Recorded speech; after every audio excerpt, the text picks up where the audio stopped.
हम लोग श्रीमद् भागवतम के तीसरे स्कंद के 10वें अध्याय के 6 से 8 में पढ़ेंगे श्लोक को।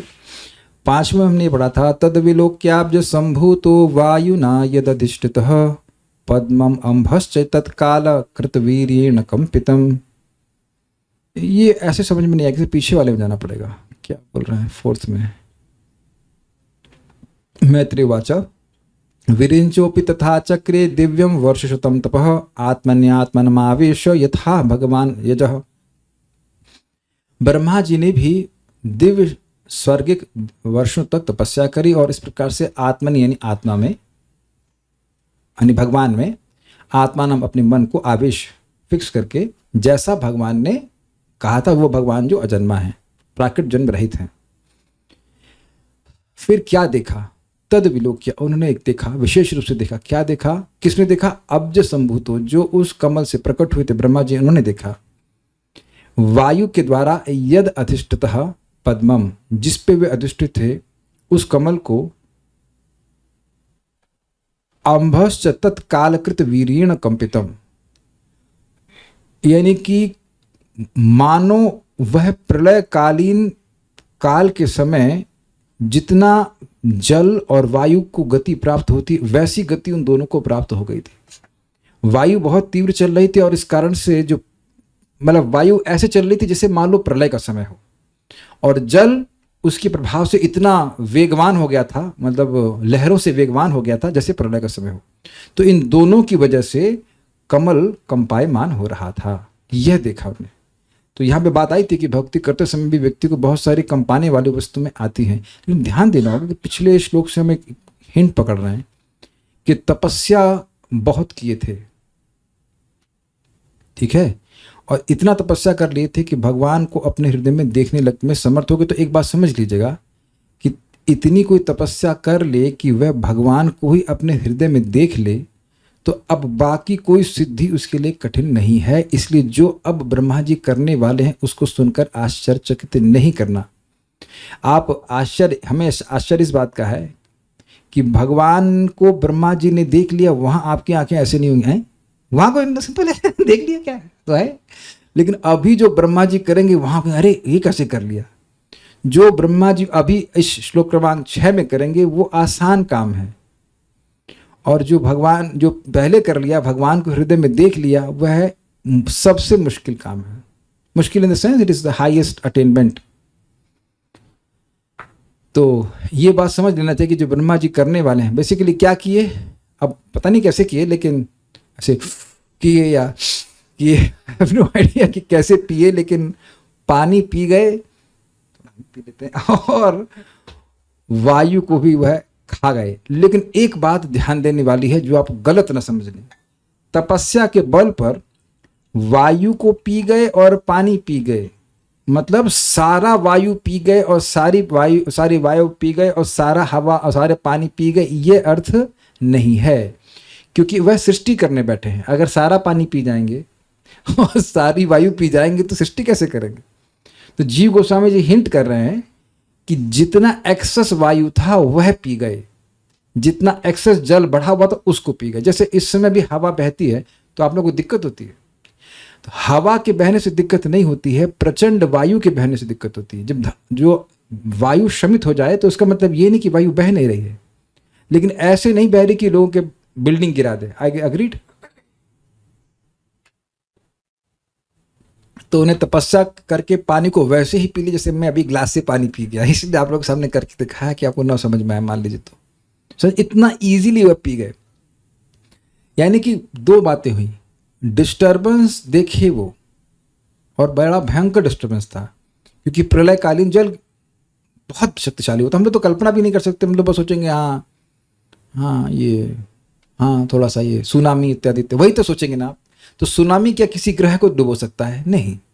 तो कितने तीनों लोग डूब जाते हैं, ऐसा प्रलयकालीन जल होता है। वैसा जल था, वैसा भयानक लहरें थी, वैसी भयानक प्रचंड वायु थी, उसको ब्रह्मा जी पी गए। श्लोक में कहते हैं तपसा ही एधमानेना विद्या चात्म संस्थया तपसा येदमानेन विद्यया चात्म संस्थया विवृद्ध विज्ञान बलो न्यपाद वायुं सहाम्भसा विवृद्ध विज्ञान बलो न्यपाद वायुं सहाम्भसा तपसा हि एदमानेन विद्या चात्म संस्थया तपसा येदमानेन विद्यया चात्म संस्थया विवृद्ध विज्ञान बलो न्यपाद वायुं सहाम्भसा विवृद्ध विज्ञान बलो न्यपाद वायुं सहाम्भसा बोलिए तपसा येदमानेन विद्यया चात्म संस्थया तपसा हि एधमानेन विद्या चात्म संस्थया विवृद्ध विज्ञान बलो न्यपाद वायुं सहाम्भसा विवृद्ध विज्ञान बलो न्यपाद वायुं सहाम्भसा।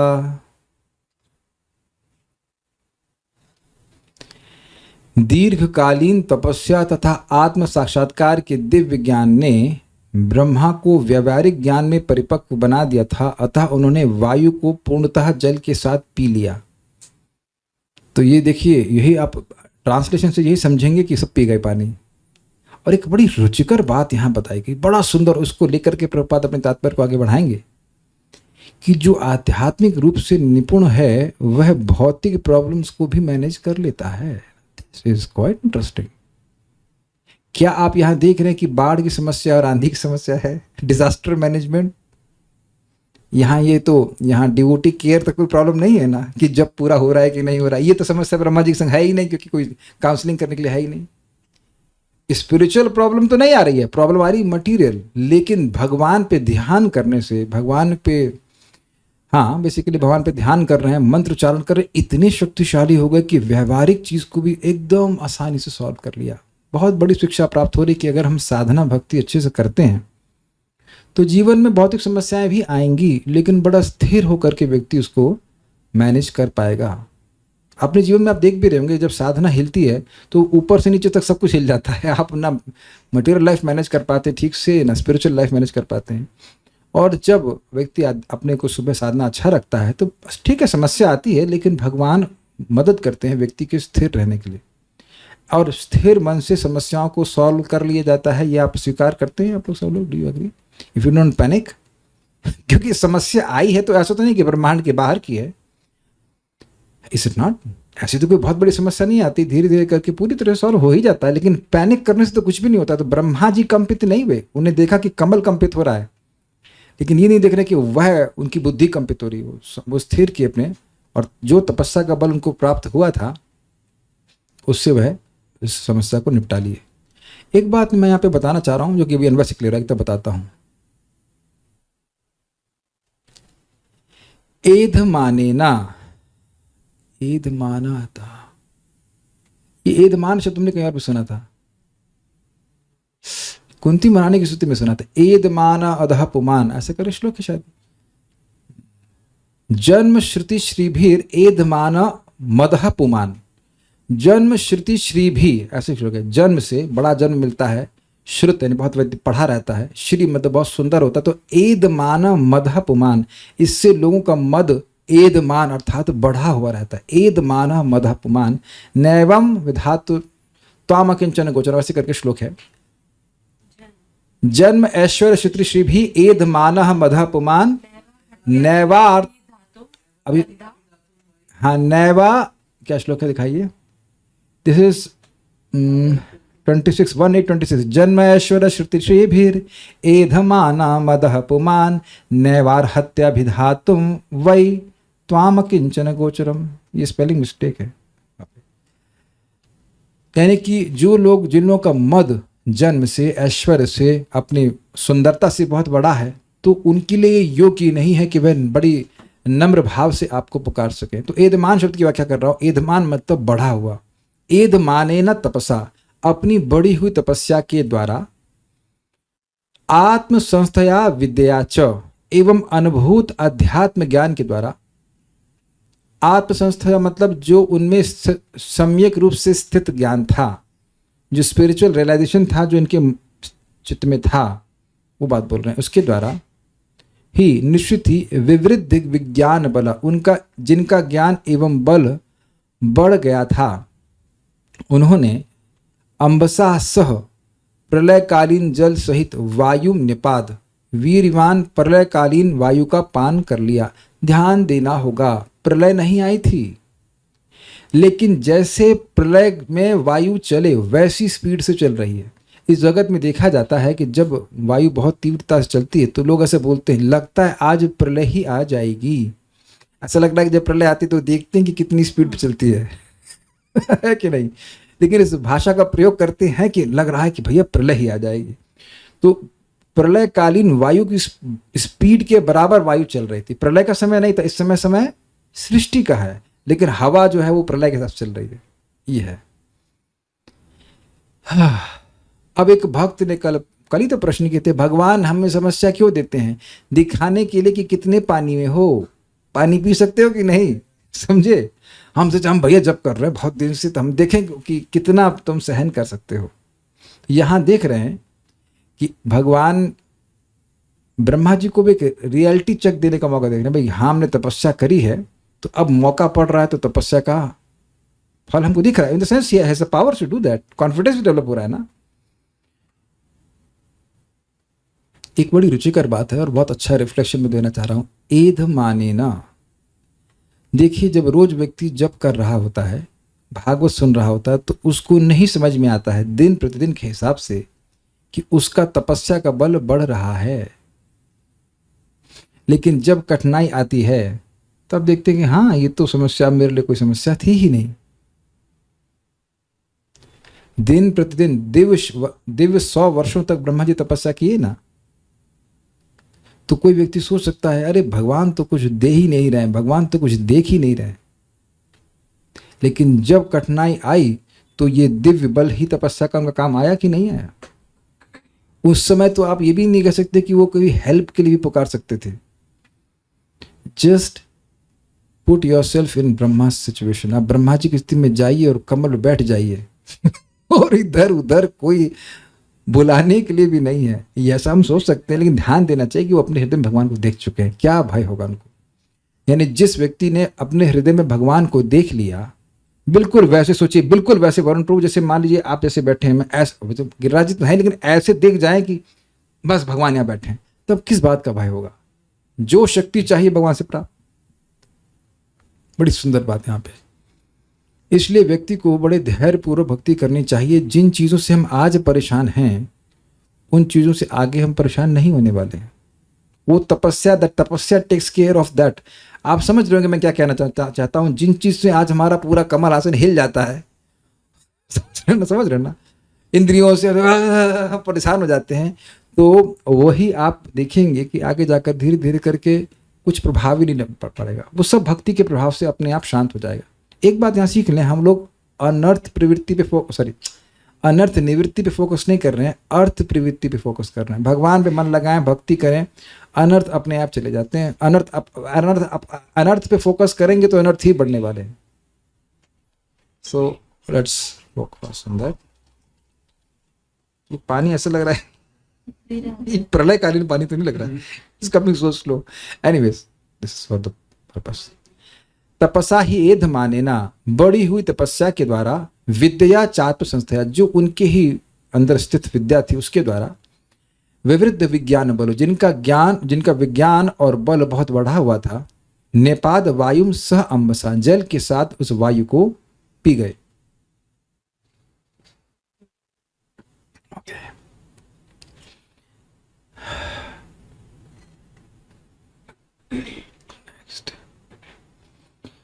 श्री भगवान के आदेशानुसार ब्रह्मा जी की तपस्या और हृदय में विद्यमान आत्मज्ञान, ये दोनों समृद्ध हो गए थे। क्या लेसन सीखा आपने? भगवान के अनुसार अगर तपस्या करते हैं तो व्यक्ति को भगवान का आशीर्वाद मिलता है। भगवान ये देख लिए थे कि आगे जाके इन्हें क्या क्या समस्या आएंगी सृष्टि करने में, इसलिए कहे थे कि तपस्या कर लो। He is making you ready, he is making all of us ready for something. अगर आज दिन प्रतिदिन की कठिनाई में हम जप नहीं कर पा रहा है कोई व्यक्ति, तो अब वह मृत्यु के समय जप कर ही पाएगा, बड़ा संदेह है इसमें। और देखिए, मृत्यु की तो बात छोड़ दीजिए, छोटी छोटी मतलब नाक में फुंसी हो जाती तो जप करना मेरा कहने का मतलब है छोटी छोटी समस्या होती है तो सबसे पहले तो माला ही हमारे दुश्मन है, माला को दूर करिए। हाँ, कुछ रिलेशनशिप इशू हो गया, किसी से ब्रेकअप हो गया, तो ये माला नहीं करवाया, माला नहीं कर, हमने ये, हम बिल्कुल नाम नहीं रख रहे हैं, एकदम हम नाम तो नहीं रखना चाहते हैं क्योंकि हमेशा के लिए रिकॉर्ड हो जाएगा, लेकिन एकदम मतलब बस किसी से कुछ झगड़ा हो गया, सबसे पहले माला बंद कर दिया, तुम्हारा यही कंपन हो गया। फिर व्हाट इज दिस? और एक व्यक्ति कह दीजिए कि हम गलत बोल रहे हैं, कितने केस दिखेंगे ऐसे कि सबसे पहले जो हमारे दुख का जड़, उससे हटाओ यहाँ से, क्या है? माला और भागवत, उससे दूर हो जाता है व्यक्ति। अरे वही तुम्हारा तपस्या, वही तुम्हारा बल है, उसको छोड़ देते हो। ये देखा जा रहा है इस प्रकार से। तो जो भगवान के आदेश अनुसार भक्ति करता है उसको भगवान से शक्ति प्राप्त होती है, सामने दिख रहा है आपको, और सबके संग होता है। उसके कारण उनके विज्ञान और बल दोनों बढ़ गए थे। उसी के सहारे उन्होंने संपूर्ण जल और वायु दोनों को पी लिया। अब संपूर्ण को और क्लियर कर रहे हैं क्रम संदर्भ में जीव गोस्वामी पाद। जिस सीमा तक प्रलयकालीन वायु एवं जल बढ़ते गए, उसी सीमा तक ब्रह्मा जी ने उन्हें निपात अर्थात नष्ट कर दिया। जैसे कि बुखार को एकदम खत्म नहीं किया था, बॉडी कुछ टेम्परेचर चाहिए होता है कि नहीं? बुखार जो बढ़ गया होता है उसको नष्ट करते हैं, है ना? उसके बाद भी कुछ बुखार चाहिए ना, बुखार टेम्परेचर चाहिए ना। उसी प्रकार से जल भी कुछ चाहिए। ये नहीं कि जल ही सूख गया, क्योंकि क्यों बहुत महत्वपूर्ण है, क्योंकि 5 तत्व थे सृष्टि के, याद है? अरे वाह, याद है कम से कम। आकाश, वायु, जल, ब्रह्मा जी और कमल। तो अगर ब्रह्मा जी पानी ही पी जाएंगे तो फिर रेगिस्तान की सृष्टि करेंगे। स्वर्ग का रेगिस्तान, ब्रह्मलोक का रेगिस्तान, सब जगह रेगिस्तान ही रेगिस्तान चलेगा। आपको पता होना चाहिए बहुत जगह अलग अलग प्रकार के सागर है। दारू का भी सागर है शायद, आई एम नॉट रॉन्ग, है, तो उसमें पानी चाहिए ना। शराब के सागर में तो पानी चाहिए ना। पानी खत्म कर देंगे तो कैसे बनेगा भाई? एक मीठे पानी का सागर बताया जाता है, एक खारे पानी का, तो मिलाने के लिए सॉल्वेंट तो चाहिए ना। पानी सब पी जाएंगे तो दिक्कत होगी ना, है? तो वहां भी दूध है, दूध में भी तो पानी मिलाना पड़ेगा। अरे भाई, दूध में भी पानी चाहिए ना। तो पानी ब्रह्मा जी सब पी जाएंगे तो फिर कैसे सागर का निर्माण होगा? तो समझना चाहिए कि पानी उतना ही पिए जितना कि अनावश्यक था। क्लियर? भाग्य है कि भक्त ने अनुवाद किया इसका और हम इसको देख लिए। Is it not amazing? नहीं तो पूरा जिंदगी हम ये सोचते रहे, ब्रह्मा जी पे आरोप लगाते कि जब ब्रह्मा जी सारा पानी पी गए तो क्या किए? फिर बाथरूम किए ना। What is it? आप कहेंगे ये सब बातें क्यों कहते हो? अगस्त्य ऋषि ऐसा कर चुके, सागर पी गए फिर बाथरूम किए, उससे वो सागर आया, ऐसा करके कर चुके हैं, ऐसा कर चुके हैं। तो क्या ब्रह्मा जी वैसे किए? नहीं, उतना ही पानी किए, उतना ही पानी पिए जितना आवश्यक था। ठीक है? वैसे भी ज्यादा पानी नहीं पीना चाहिए, उससे नुकसान हो जाता है। तात्पर्य, अस्तित्व के लिए ब्रह्मा जी का संघर्ष उस निरंतर युद्ध का निजी उदाहरण प्रस्तुत करता है जो इस भौतिक जगत में जीवों तथा मोहिनी शक्ति माया में चलता रहता है। मैं आज एक बात को समझा रहा था कि प्रभुपाद जी आचार्यों को तो फॉलो करते ही हैं, बट भौतिक जगत को देख करके and his own realisations are so amazing. क्या कौन कह सकता है कि प्रभुपाद जी का ये पहला लाइन ही जबरदस्त नहीं लगा जो अपनी जिंदगी से रिलेट ना कर सके? हर व्यक्ति हर दिन कुछ ना कुछ कंपन अनुभव करता है। आज ये नहीं, आज वो नहीं, आज कुछ नहीं, तो पेट में कंपन नहीं हो रहा होता, मतलब पेट खराब है ना, कॉन्स्टिपेशन ना, ऐसे ना एवरी डे प्रॉब्लम, या किसी का सर दर्द हो रहा है। एवरी डे हर व्यक्ति के जीवन में कुछ ना कुछ आदि भौतिक आध्यात्मिक कष्ट है और माया दे रही है। यानी कि ब्रह्मा जी जिनके पास दायित्व है पूरे जगत में सभी के लिए सृष्टि करने के लिए, इतने शक्तिशाली, उनके जीवन में भी समस्याएं, इस काइंड ऑफ आदि दैविक कष्ट, काइंड ऑफ। भाई इनके शरीर से तो उत्पन्न हुआ नहीं है, दूसरा जीव तो कोई है नहीं, तो ये माया देवी परेशान कर रही है उनको। आदि दैविक कष्ट क्या एक तरह से कह सकते हैं, not exactly but something of that sort. तब सोचिए जब ब्रह्मा जी को समस्या आ सकती है तो फिर हम लोग क्या हैं? यानी इस जगत में अवैकुंठ अवस्था, आकुंठ मतलब कुंठा ना हो, व्यवधान ना हो, ऐसा हो ही नहीं सकता है। हमेशा कुछ अच्छा काम करना शुरू करेंगे, समस्या आनी ही है, नहीं तो आपने अच्छा काम किया ही नहीं। अब देख लेना, अच्छा काम कर रहे हो तो उसमें श्रेयांसी बहुविघ्नानी, जो श्रेय का कार्य करेंगे उसमें बहुत सारे विघ्न आएंगे। यहाँ तो शुरुआत ही विघ्न से हुई है। नारियल भी नहीं फोड़े। ब्रह्मा जी कहेंगे नारियल बनाने तो दो यार। नारियल बनाए ही नहीं, फोड़ेंगे कैसे हो बताइए, और व्यवधान आ गया। And still is not discouraged. That's amazing. Brahma से लेकर आज तक सारे जीव भौतिक प्रकृति की सेनाओं से संघर्ष करते रहे। This is amazing how proper puts it. संघर्ष तो कर रहे हैं, लेकिन मानो मानो किसी युद्ध हो रहा है। सेना का मतलब समझ, जैसे मच्छर भी एक सेना का पार्ट है, वो हमारी सेना में नहीं, हमारे अगेंस्ट चलता है, समझ में आया? फाइट कर रहा है वो मतलब वो प्रकृति की तरफ से हमको आदि भौतिक कष्ट दे रहा है, तो वो अपना वो बाला लेके ढाक। तो इस प्रकार से आप देख रहे हैं कि एक के बाद एक। अभी थोड़ी देर पहले एक मैसेज आया, हमारी सास बहुत झगड़ा करने वाली है, ये है, हमारा हृदय दुख दुख दुख दुख कर रहा है। तो हमने कहा क्या करें, हम यहाँ से बम मिसाइल चलाते हैं आपकी सास के ऊपर। बताइए क्या करें? एवरीवन जितना चीजें इकट्ठा करेंगे उतना ही आपके आसपास वो सेना आप अपनी फील्डिंग खुद ही लगा रहे हैं। Make sense? क्या प्रभुपाद अमेजिंग बोल रहा है। लोग जुटे पड़े हैं परेशान करने के लिए। ये जगत बनाए हैं, डिजाइन ऐसा किया गया है, जबकि ये भगवान की सेवा में लगे हैं। बताइए, विज्ञान तथा दिव्य अनुभूति में प्रगत ज्ञान के कारण मनुष्य उस भौतिक शक्ति पर नियंत्रण पाने का प्रयास कर सकता है जो हमारे प्रयासों के विरुद्ध कार्यशील रहती है। और आधुनिक युग में तो प्रगत भौतिक वैज्ञानिक ज्ञान तथा तपस्या ने भौतिक शक्तियों को नियंत्रित करने में अद्भुत भूमिका निभाई है। किंतु भौतिक शक्ति पर ऐसा नियंत्रण तभी सफल हो सकता है जब मनुष्य भगवान के शरणागत हो और दिव्य प्रेमा भक्ति के भाव से उनके आदेश का पालन करे। कुछ समझे आप? ये बोले क्या प्रभुपाद जी ने? बड़ा मिस्टीरियस तात्पर्य प्रभुपाद ने लिखा। एक तरफ कह रहे हैं कि वैज्ञानिक, एक तरफ कह रहे हैं भक्त। कहना क्या चाहते हैं? देखिए, जैसे इस जगत में बीमारी आती, तो बीमारी या महामारी एक प्रकार का कंपन है कि नहीं? थोड़ा सा भर दीजिए, खोल के भर दीजिए। बीमारी एक प्रकार का कंपन है। अभी कोविड आया था और क्या क्या हजारों चीज़ आती हैं, क्या कहते हैं उसको, प्लेग आता है, वो जैसे भी आता हो,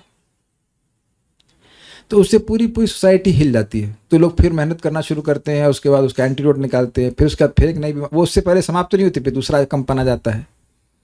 तो हम देख रहे हैं कि यहाँ प्रयास किए जा रहे हैं कि भौतिक प्रकृति के प्रकंपनों को रोका जाए, और कुछ मात्रा में रोका जाता है। ऐसा नहीं कि पूरा रोक दिया जाता है। एक यहाँ पे युद्ध बंद हुआ नहीं, दूसरी जगह युद्ध चालू हो जाता है।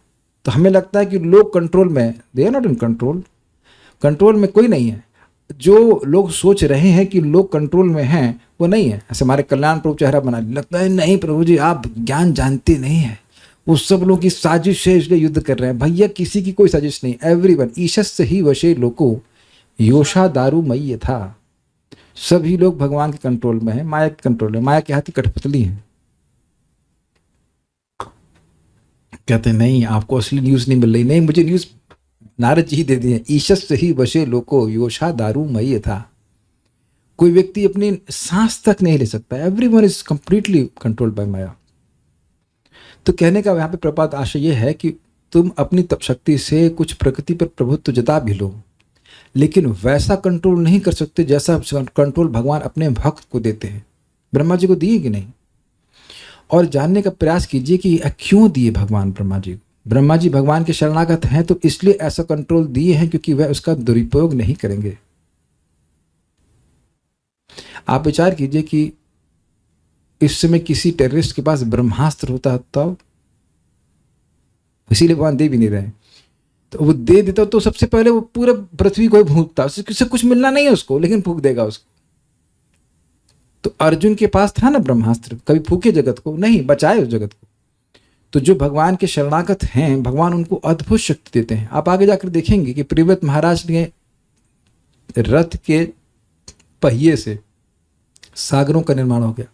समझते हैं, जैसे कहीं पहिया चल जाता है तो वो डिप्रेशन, गड्ढा बन जाता है, वहां पानी भर जाता है। तो इतना शक्तिशाली उनके रथ के पहिए थे। ये सूर्यदेव कौन है? हमारे जो सूर्यदेव हैं वह पिछले जन्म में क्या थे? वो राजा, क्या नाम था उनका? सत्यव्रत राजा थे, है ना? तो इतने शक्तिशाली हो गए कि सूर्य बन गए। तो क्या फूंक दे रहे हैं जगत को?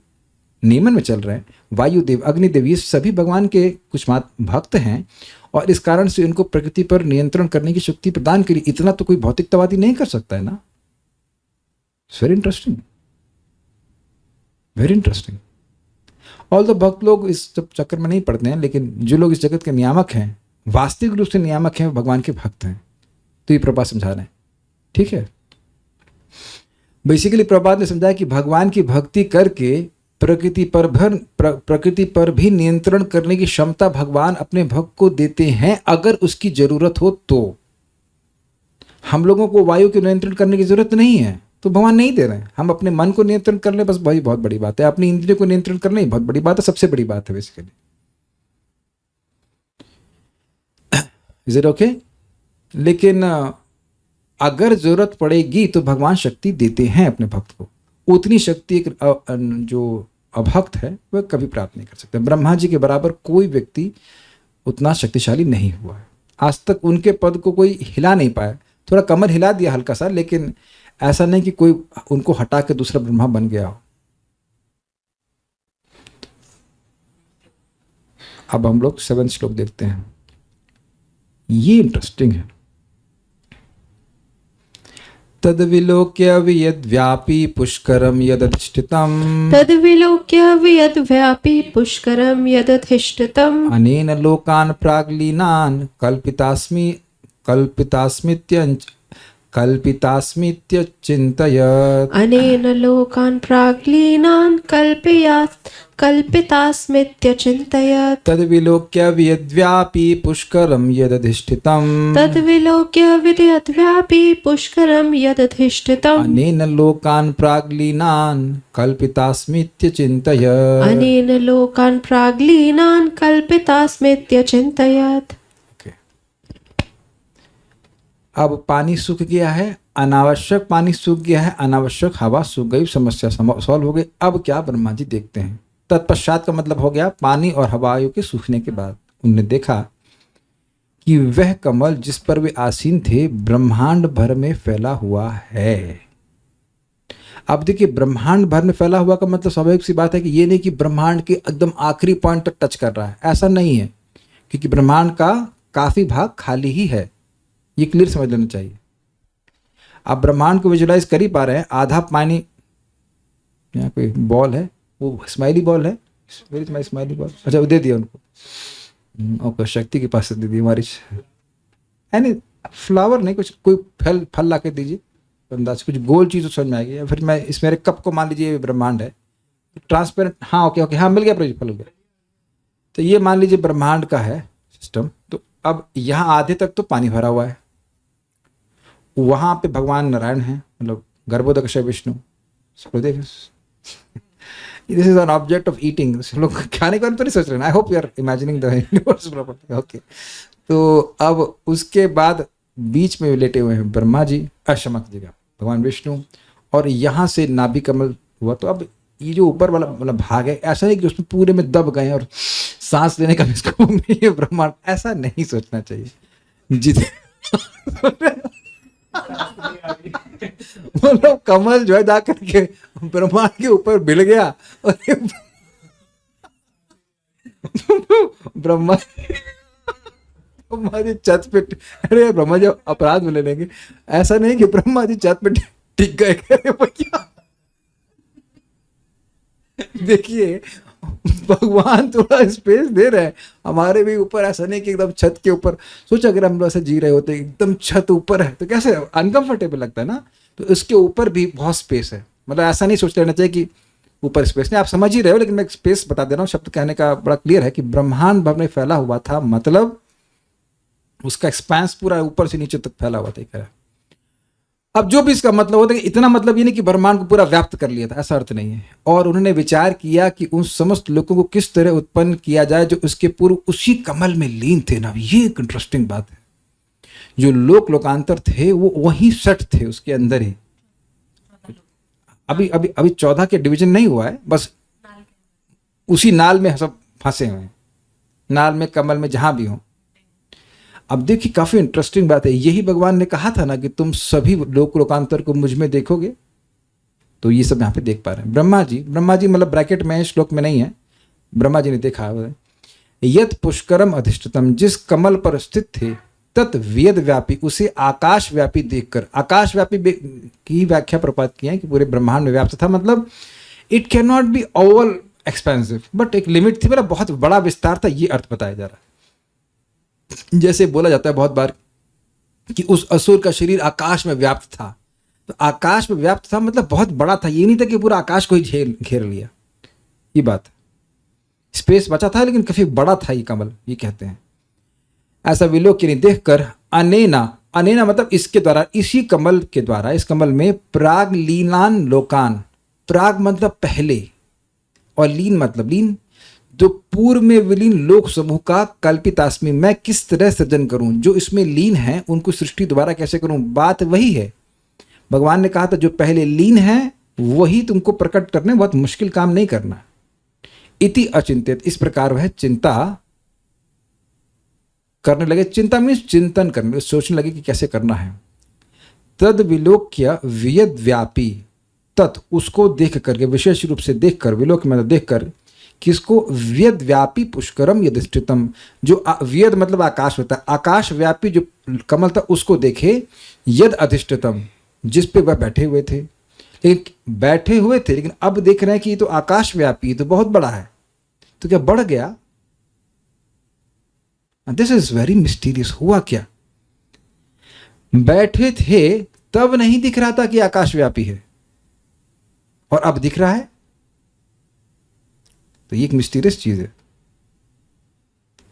तो इसका जो मैं अर्थ समझ रहा हूं वो यही है कि था तो वैसा ही था, इनकी दृष्टि वैसी नहीं थी। इसको थोड़ा थोड़ा एग्जाम्पल से हम समझ सकते हैं कि भाई शास्त्र वही है, श्लोक वही है, लेकिन जैसे जैसे चेतना शुद्ध होती है वो और अधिक स्पष्ट दिखाई पड़ता है। और यही भगवान ने कहा था कि तुम जब शुद्ध हो जाओगे तो वह देख पाओगे। This is very astonishing, don't you feel. ये बहुत आश्चर्यजनक है क्योंकि हम सभी लोगों को बड़ा अहंकार है कि हम देख रहे हैं, देख रहे हैं ना हम लोग, लेकिन हम नहीं देख रहे हैं, हम नहीं देख रहे हैं, हमें दिखवाया जा रहा है। Now this is something acceptable. हम वो देख रहे हैं जो हमें दिखवाया जा रहा है। फिल्मों में भी वो विजुअल इफेक्ट होते हैं ना, दिखा दें गर्दन कट के ऊपर लटक गया, ये हो गया, वो हो गया, कुछ भी नहीं होता है वो, लेकिन हमको दिख रहा होता है कि ऐसा हो गया। दिखता है वो हीरो मर गया, मर गया, उसके बाद अगले अगले अगले बात, अगले फिर उस हीरोइन में, फिर अगले पिक्चर है, फिर हीरोइन के संग घूम रहा है, तो तुम मर गए थे यार, वो दूसरा जन्म लिया है, समझे। वो दिखाते हैं कि देह का परिवर्तन होने से भी देही का परिवर्तन नहीं होता है, पिक्चर समझ लीजिएगा। अग्रीड है ना। तो वहां तो देखते हो ना कि मर गया, वही देखने जाता है ना बंदा, यानी कि दिखाया जा रहा है, यानी कि इग्नोरेंस में है हम, हमको वो दृश्य दिखाया जा रहा है जो कि दिखाया जाने की प्लानिंग है। बहुत अच्छा श्लोक है ये। सारे श्लोकों में कुछ अद्भुत बात है ना, ऐसे पढ़ के आगे निकल सकते हैं, लेकिन है तो वही वस्तु। यहां ये तो नहीं बोलोगे कि कमल बढ़ गया है, अभी तक तो हमने ऐसा कुछ नहीं पढ़ा कमल बढ़ गया है, लेकिन देखे कि आकाश व्यापी है। So what is this. यही बात प्रभुपाद जी कहते हैं कि जितना व्यक्ति इंद्रिय संयम करेगा कृष्ण भावना में, उतना ही उच्चतर चीजें उसको प्रकट कराई जाएंगी। यानी है तो सही, लेकिन दिखेंगी तब जब व्यक्ति शुद्ध होगा। This is what we learn.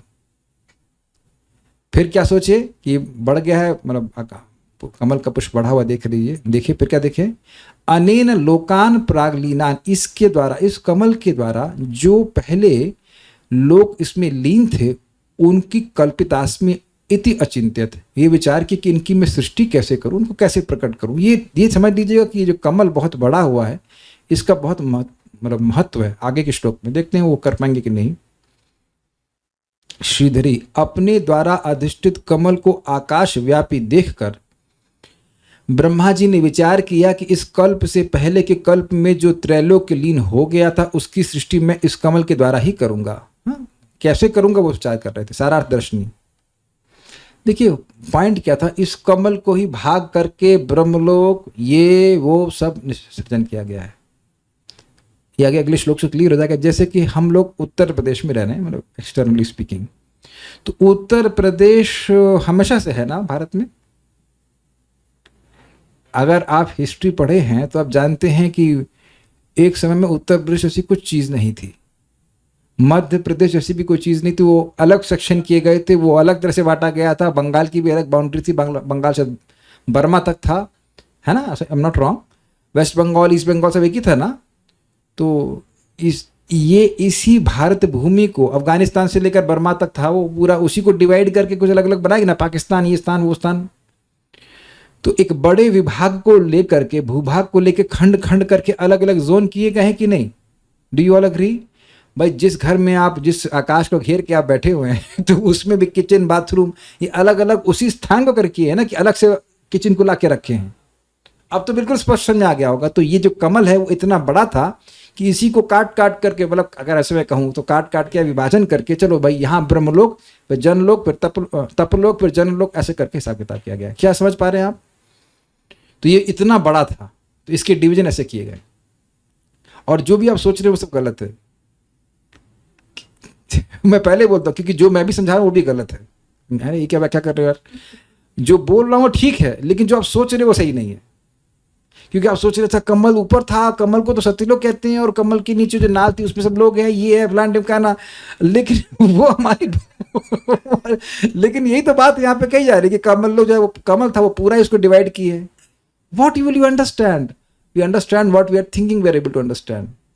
लेकिन जरूरी नहीं है कि वो सारा वैसे ही हो जैसा कि आप सोच रहे हो, कि हाँ वो कमल की लाल ऐसे डायमेंशन में निकली और कमल था और उसमें ये हुआ वो हुआ। तो ऐसा आप बोल दोगे, मैं उत्तर दे भी दूंगा, लेकिन कोई जरूरी नहीं कि उत्तर सही ही हो। क्योंकि जो शब्द वर्णन कर रहे हैं वो ऐसी ऐसी रियलिटी का वर्णन कर रहे हैं जो केवल शब्दों में नहीं बांध सकते। आप मेरी बात समझ रहे हैं ना? अरे कमल भी सोच रहे हो हाँ वो पत्ते वाला कमल अरे भाई उस कमल का क्या मतलब हुआ?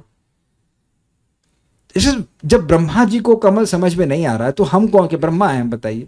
तो जितना है उसको थोड़ा थोड़ा समझ लीजिए कि उस कमल का ही विभाजन करके त्रैलोक्य की सृष्टि करूंगा, ऐसा ब्रह्मा जी सोच रहे हैं। मैं इसलिए यहाँ पे ऐसे बोल रहा हूँ जानबूझ करके कि आप लोग हमसे बहुत एग्जैक्ट प्रश्न करने लग जाएंगे तो मैं उत्तर नहीं दे पाऊंगा। Because things are not that straightforward कि लाइक 1 + 1 + 1 = 2, और ऐसा नहीं चल रहा है। आप अब भी अपने सामने देख रहे हो कि माया कैसे कार्य कर रही है। पहले देख रहे कमल बैठे हैं, फिर देख रहे कमल सब जगह फैला हुआ है। तब क्योंकि हम लोग का अनुभव क्या है, आप लोग 50 गज के, तो हम 50 गज के घर में रह रहे हैं, कोई 100 में रह रहा होगा, कोई 300 में रह रहा होगा, और कोई ऐसा तो नहीं कि कोई 300 में रह रहा होगा, अगले दिन देखिए अरे 50 का हो गया, ये 50 का रह रहा होगा, या तो 1000 गज हो गया। अब ऐसी रियलिटी में तो हम रह नहीं रहे ना।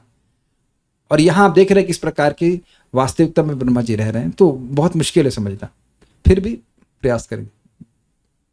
सारार्थ दर्शनी, उन्होंने कमल को वेद व्यापी, वेद मतलब आकाश, व्यापी मतलब व्याप्त, अर्थात सत्यलोक पर्यंत विस्तृत देखा।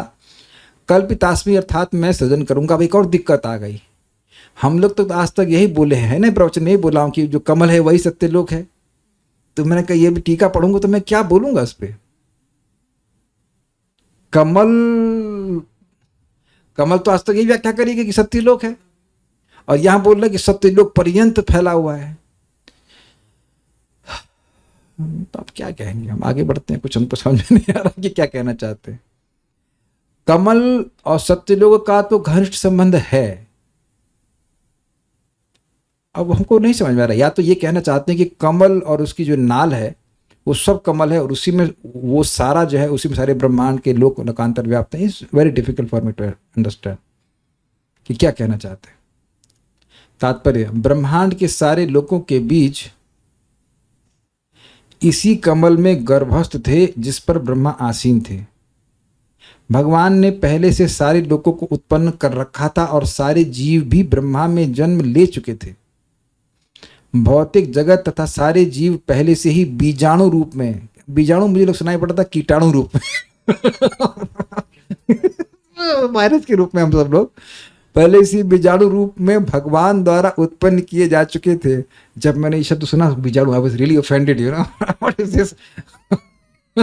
बीजाणु नहीं, आप लोगों को कीटाणु नहीं सुनाई पड़ रहा, मैं एकदम कीटाणु सुनाई पड़ रहा, कीटाणु की तरह ठीक है। और ब्रह्मा जी को उन्हीं बीजों को ब्रह्मांड भर में बिखेरना था। तो बात तो बहुत सिंपल है। ब्रह्मा जी कैसे हैं? एक खेती करने वाले की तरह बीज दे दिए गए हैं, खेत दे दिया गया है राजा की तरह, तुम खेती करो। और यहां ध्यान देना, बिखेरने का अर्थ ये नहीं कि आर्बिट फेंक दिया। हर व्यक्ति के कर्म और उसके संस्कार के अनुसार उसको विभिन्न क्षेत्रों में या विभिन्न शरीरों को प्रदान करने का कार्य ब्रह्मा जी को करना है। इसलिए असली सृष्टि सर्ग कहलाती। असली सृष्टि मतलब जो भगवान करते हैं, और बाद में ब्रह्मा द्वारा जो सृष्टि की गई वह विसर्ग कहलाती। एक श्लोक हम और करते हैं और फिर रुकेंगे।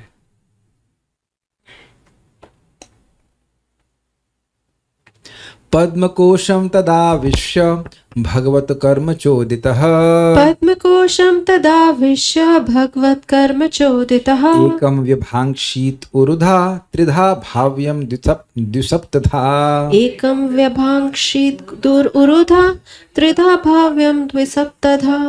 श्लोक बहुत सिंपल है लेकिन इंटरेस्टिंग है। इस तरह पूर्ण पुरुषोत्तम भगवान की सेवा में लगे ब्रह्मा जी कमल के कोश में प्रविष्ट हुए और चूंकि वह सारे ब्रह्मांड में फैला हुआ था अतः उन्होंने इसे ब्रह्मांड के 3 विभागों में और उसके बाद 14 विभागों में बांट दिया। अब ये समझिए, प्रभुपाद ने इसमें तात्पर्य नहीं दिया है, श्रीधर स्वामी पाद ने और चक्रवर्ती पाद ने बड़ा सुंदर तात्पर्य दिया है। देखिए बहुत सिंपल समझिए बात, विभाजन की जरूरत क्या थी? आप विचार करो, क्या हम लोग नरक में रहने के लायक हैं? उत्तर समझ में आ गया? हम लोग तो सब भैया अच्छे लोग हैं, हम लोग नरक में क्यों रहेंगे? Agreed, clear, what do you से? आप लोग सज्जन शिरोमणि, क्या हम सब लोग भागते हैं अरे हम नरक में क्यों रहेंगे? अच्छा चलिए ना नरक में समझ आ रहा हो, चाल में कौन रहना चाहेगा? चाल में क्यों रहेंगे यार, जोगर झोपड़ी में? तो इस जगत में, इस पृथ्वी में आप देख रहे हैं कि लोगों की अलग अलग योग्यता के अनुसार विभाजन हो जाता है। कुछ लोग बंगले में रहेंगे, कुछ लोग 4 में रहेंगे, कुछ लोग और झुग्गी झोपड़ी में रहेंगे, अलग अलग है ना, मिडिल क्लास, अपर क्लास, ये क्लास वो क्लास। तो यहाँ धन विभाजन कर रहा है, चाइनीज लोग अपना साथ में रहते हैं, भारतीय लोग साथ में रहते हैं, साउथ इंडियन साथ में रहते हैं। Is it simple? इसी भारत में आप देख रहे हैं कितना विभाजन है। थोड़ा आजकल मिक्सचर हुआ है लेकिन फिर भी नॉर्थ इंडिया में नॉर्थ इंडिया लोग रहते हैं, है ना, लाइक दैट मोटा मोटी। तो अब ब्रह्मलोक में रहने के कौन लोग यहाँ पे योग्य हैं? तो आप देखेंगे जगत में तो प्राय कोई नहीं देखेगा। तो ब्रह्मलोक में रहने वाले लोग बहुत कम हैं, तो उनकी योग्यता के लिए अलग प्रकार का लोक बनेगा। Got it? आपने सुना था भगवद गीता में, ऊर्ध्वम गच्छन्ति सत्वस्थ मध्ये तिष्ठन्ति राजसा। तो जितना ज्यादा सत्वगुण बढ़ेगा उतने अनुपात में व्यक्ति ऊपर के लोकों में जाने के लिए योग्य होगा। अब समझ में आया? यानी कि गुणों का अनुपात कितना है उसके आधार पर एक विशेष लोक में व्यक्ति को स्थिति प्राप्त होती है। तो एक गुणों के मतलब एक प्रकार की योग्यता के जो जीव हैं उनको एक लोक विशेष में रखा जाएगा, ये कहा जा रहा है। तो पहले 3 विभाजन कीजिए, ऊपर के, मिडिल के और नीचे के, और उसमें भी फिर अलग अलग विभाजन किए गए कि मिडिल के लोग में भी सभी एक प्रकार के लोग नहीं, जैसे मिडिल क्लास में भी अपर, लोअर अपर मिडिल क्लास और अपर मिडिल क्लास ऐसे करके होता है, तो वैसे ही मनुष्य से थोड़ा सा ऊपर के लोग हैं, उसके थोड़े नीचे से लोग हैं, ऐसे करके विभाजन किया गया है। तो बड़ा सोच समझ करके विभाजन किया। विभाजन नॉट फिजिकल नहीं, एग्जैक्टली फिजिकल भी कह सकते हैं क्योंकि लोक लोकांतर अलग हैं, लेकिन मुख्य बात है लोगों की जीवात्मा की चेतना के आधार पर उनको विभाजन करना था। कितना कठिन कार्य है। और सोचिए कि एक जीव भी ऐसा है कि नरक में रहने वाला व्यक्ति वो स्वर्ग पहुंच जाए, ऐसा नहीं हो सकता है। ऐसा नहीं, यस कोई बहुत पुण्य किया, गाय दान किया, चलो भाई नरक चलो, क्यों? ऐसे ही ऐसे ही नहीं हो सकता है, क्योंकि भगवान का वो अपराध बन जाएगा, जैसे कि आप अजामिल के केस में देख सकते हैं। अन्वय तथा उस समय भगवत कर्म चोदिता, भगवान द्वारा सृष्टि के कार्य में नियुक्त किए गए ब्रह्मा जी, तो इसे समझ लेना चाहिए कि भगवान का आशीर्वाद उनको प्राप्त था। पद्म कोशम प्रावेश्य, उस कमल के कोश में प्रवेश कर गए। कुछ कोश का क्या मतलब है? May be in the centre part, something of that sort. एकम, और उस एक ही कमल कोश को इंग्लिश में क्या लिखा है? कुछ ऐसे लिखा है क्या? कोश मतलब वही होता है, सेंटर पार्ट ना, वर्ल्ड बोलेंगे, क्या बोलेंगे,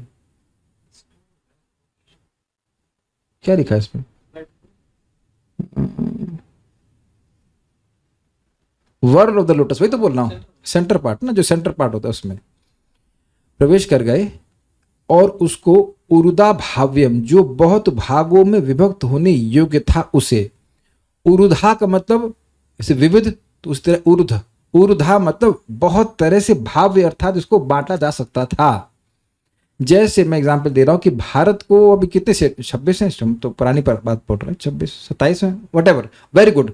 मैंने पढ़ा था अपने ज़माने में 26, तो अब जैसे 26 उससे पहले और कम थे, अगर मैं सही हूं तो हिस्ट्री के हिसाब से।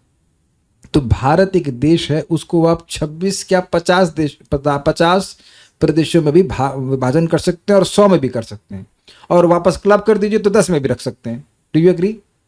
तो इसी प्रकार से पूरा ब्रह्मांड, जो ब्रह्मांड से मेरा आशय है कि जो कमल था, जो कमल का कोश कह लीजिए कमल था, वह बहुत रूप से विभाजित करने में के योग्य था, क्योंकि चेतना अलग अलग प्रकार के जीवों की है। तो अब पहले 3 भाग में विभाजन किए, या तो मोटा मोटा हो गया, ऊपर नीचे, बीच वाला नीचे वाले, फिर उसको और विभाजन कर दी 14 के रूप में। क्लियर, समझ में आ गया? 14 का नाम हम भूल गए, नीचे से शुरू आता, पाताल, तलातल, वितल, वितल, सुतल, ऐसे करके ऊपर 7 गिन लीजिएगा, देख लीजिएगा। उसके बाद पृथ्वी लोक, और उसके ऊपर फिर आते हैं स्वर्ग लोक और भूर्भुवा, ऐसे करके आता है, बहुत सारे लोग आते हैं। अच्छा, एक बात ध्यान दीजिएगा कि ये जो 14 है वो प्लानिटरी सिस्टम है, उसमें और विभाजन है, समझ रहे ना? जैसे कि यहाँ पे हम लोग 7 द्वीप के बारे में सुनते हैं, मैं कॉन्टिनेंट्स की बात नहीं कर रहा हूं, जम्बू द्वीप, लक्षद्वीप, ये द्वीप, वो द्वीप, तो वो भी विभाजन ब्रह्मा जी करके रखे। ठीक है भाई, नरक में भी तो बहुत सारी व्यवस्था है, शायद 28 प्रकार के नरक हैं, 28 कॉलोनी बनी हुई। ठीक है, आवास विकास नहीं, नरक विकास। नरक आवास विकास कह लीजिए।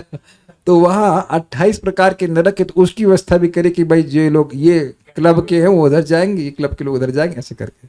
स्वर्गिक लोग भी अलग अलग प्रकार के हैं, तो ये सारी व्यवस्था करी। तो यद्यपि 14 लिखा है, लेकिन ये 14 प्लानिटरी सिस्टम है, और इसमें और विभिन्न प्रकार के ग्रह हैं, जैसे चंद्रलोक, सूर्यलोक, ये सब स्वर्गिक लोक में आएगा, लेकिन ये एक ही मतलब एक ही कैटेगरी के नहीं है। ठीक है, तो जो बहुत भागों में विभक्त होने की योग्य था, उसे त्रिभुवन के रूप में, त्रिधा और द्विसप्तधा और फिर 14 विभाग में व्यभांक्षित यानी विभाजित किया। तो श्लोक इजी है, श्लोक देख लीजिएगा एक बार। पद्मकोशम तदाविश्य, और उस पद्मकोश में प्रवेश करके उस समय मतलब जब उन्होंने यह देखा कि वह कमल पूरी तरह से, कमल का कोश जो है, कह लीजिए कमल कह लीजिए, पूरी तरह से आकाश में व्याप्त है, सत्यलोक पर्यंत व्याप्त है, तो देखा कि इसको बांटा जा सकता है, इतना बड़ा है कि बांटा जा सकता है, इसमें लोक लोकांतर फंसे हुए हैं, मतलब इसी में स्थित हैं, तो अब इसको विभाजन करना शुरू कर दिया। दैट मीन्स उनको सूक्ष्म रूप से दिख गया कि इसको यहाँ से काटूंगा तो इधर ये पाताल वाले लोक में जाएगा, समथिंग ऑफ दैट सॉर्ट। कैसे विभाजन किया तो ब्रह्मा जाने, लेकिन उनको ये दिख गया कि अच्छा इस भाग को हम जो है ऊपर सत्यलोक में फिट कर देंगे, इस भाग को हम जनलोक में फिट कर देंगे, यहाँ से ले देंगे। जैसे फिर हम भारत की बात समझ लें, अच्छा इसको उत्तर प्रदेश बनाएंगे, इसको मध्य प्रदेश बनाएंगे, इसको ये बनाएंगे, इसको वो बनाएंगे, तो किसी इंसान ने बनाए हैं ना, है तो स्थान पहले से, लेकिन ये स्थान को ये नाम रखेंगे, ये स्थान ये रखेंगे, यहाँ ये लोग रहेंगे, ऐसे करके व्यवस्था करिए कि नहीं करिए, अलॉटमेंट कहना चाहिए। तो हाँ, प्लॉटिंग कर कह लीजिए, तो ये प्लॉटिंग ब्रह्मा जी कर दी है एक प्रकार की, स्थान तो पहले से था। पद्मकोशम तदाविश्य भगवत कर्म चोदिता, उस कमल में के कोश में प्रवेश किए। काहे प्रवेश किए? भगवत कर्म चोदिता, इस सृष्टि के कर्म में वे भगवान के द्वारा प्रेरित हो रहे थे। उस एक कमल को व्यभांक्षित, विभाजन कर दिए। ऊर्धा भाव्यम, जो कि बहुत तरह से बांटने के लिए योग्य था, उसको त्रिधा यानी कि 3 भाग में किए, और फिर द्विसप्तधा यानी 2 × 7 यानी 14 प्लानिटरी सिस्टम से भी डिवाइड कर दिए। श्रीधरी, सृष्टि का कार्य किया जाना था, और उस कार्य में श्री भगवान ने स्वयं ब्रह्मा जी को टेंडर दिया था। समझ गए? मतलब और कोई था ही नहीं, तो बेचारे उनको ही नियुक्त कर दिया, लगाओ करो। वे ब्रह्मा जी उस एक ही कमल के कोश में प्रवेश कर गए, और उसी को वे त्रैलोक्य के रूप में 3 भागों में विभक्त कर दिए। पहला काम ये कि 3 भाग। एक ही कमल की कली से त्रैलोक्य की सृष्टि कैसे की जा सकती है? तो संभव है। मान लो कोई ये प्रश्न करे, एक कमल को इतना बड़ा कर इतना फाड़ दिए। इस असंभावना को दूर करने के लिए मैत्रेय महर्षि ने कहा कि उसका इतना अधिक विस्तार था कि उसको 14 भुवनों के रूप में अथवा ऊर्धा अर्थात उससे भी अधिक रूपों में विभक्त किया जा सकता था। ठीक है, बिल्कुल क्लियर चल रहा है। इसलिए उसका त्रिलोकीकरण विचित्र नहीं था, यह अर्थ है। ठीक है, क्लियर? अब ये समझ लिए तो सारा दर्शन बिल्कुल आसानी समझ में आ जाएगी। काइंड ऑफ रिपीटेड, लेकिन कुछ और बातें भी हैं। ब्रह्मा जी कमल में प्रविष्ट हुए तथा भगवान द्वारा अर्थात भगवत आदेशानुसार जगत की सृष्टि में स्थिर होकर उन्होंने एक ही कमल को 3 भागों में विभाजित कर दिया। एक बात यहाँ याद करने वाली है कि भगवान ने कहा था आत्मना, यानी बिना और किसी के ज्ञान ज्ञापक हुए बिना तुम सृष्टि करोगे। क्यों? क्योंकि आत्म योनि ना, तुम मुझसे प्रकट हुए हो, तुम्हारा बहुत अतिशय ज्ञान और बल होगा। तो ब्रह्मा जी यहाँ करके दिखा रहे हैं, इसीलिए यहाँ शब्द है भगवत कर्म चोदितः।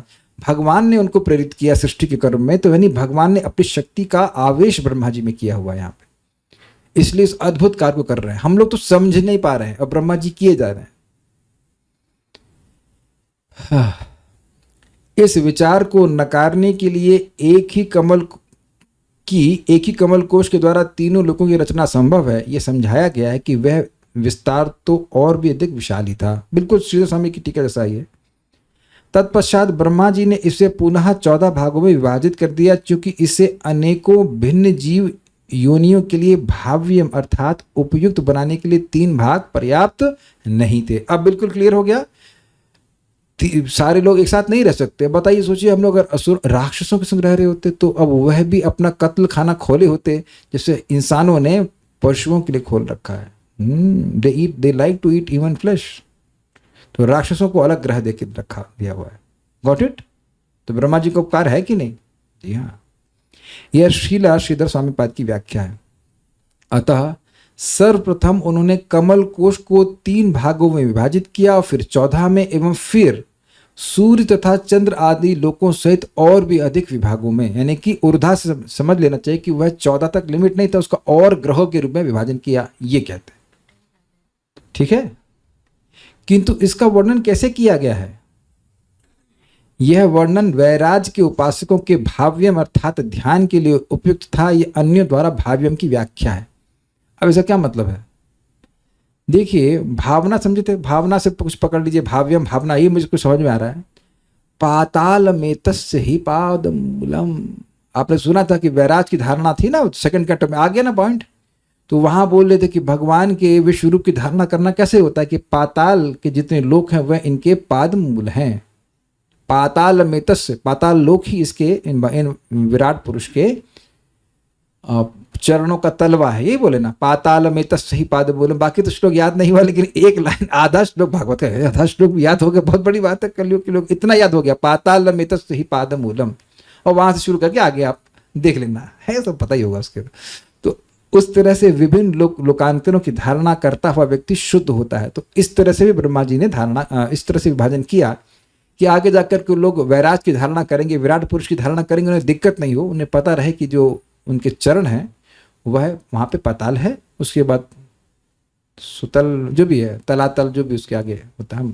जब रहना नहीं तो वहाँ याद करने की क्या जरूरत, जिस कॉलोनी में जाना नहीं है ना, तो वहाँ का नाम बहुत याद रखने की जरूरत नहीं है, लेकिन समथिंग ऑफ दैट सॉर्ट, उसके ऊपर जैसे टखने और इस समझा पाया मैंने क्या कहा, घुटने में सुतल है, वितल है, जो भी हमको एकदम गलत बोल रहा है मुझे पता है, I don't know the exact remembrance. आप लोग को याद है किसी को?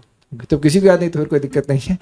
मतलब कुछ ऐसा था कि इधर कटी प्रदेश में क्या भूमि पृथ्वी लोक है, भूरलोक है, वो अब बिल्कुल याद नहीं आ रहा है हमको, लेकिन वो सिस्टम ऐसे 14 लोगों का था। जो लोग वैराज की धारणा करते हैं उस प्रकार से धारणा करते, तो ऐसा ब्रह्मा जी ने व्यवस्था करी कि आगे जाकर के जो लोग विराट पुरुष की धारणा करेंगे उनको सुविधा हो, 14 प्लैनेट रहेंगे तो आराम से धारणा करते हुए चलेंगे।